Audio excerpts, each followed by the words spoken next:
atheists, they're idiots. Well, now Mr. Dawkins has a new book partially aimed at children called The Magic of Reality. I talked to him earlier this week. Now, you wrote this book, and this book, is marketed somewhat toward children, adolescents, correct? It is. Yeah, and you want them to not only believe in science, which I think is a good thing, but reject God and religion. No, this is a book about science. It doesn't talk about God.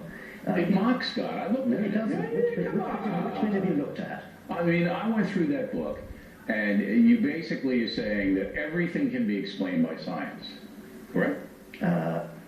Well, everything about the natural world can be explained by science, but where does it mock God? It basically says that these things are myths. They're not really true. Every chapter has myths at the beginning of the...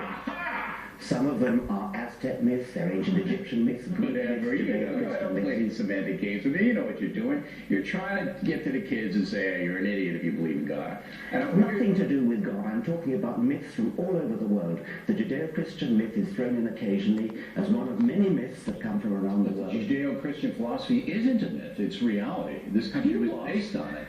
Well, that's not true. Yes, it is. Throughout history, some of the worst regimes ever have been atheistic. You know that?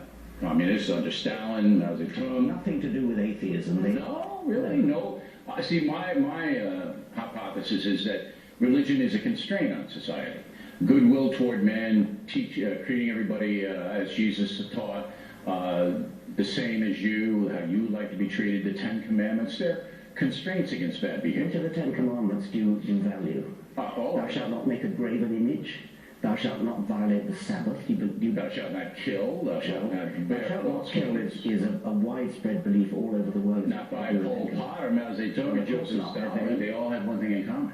They didn't believe in God. But in any case, it's nothing to do with whether you believe in God or not.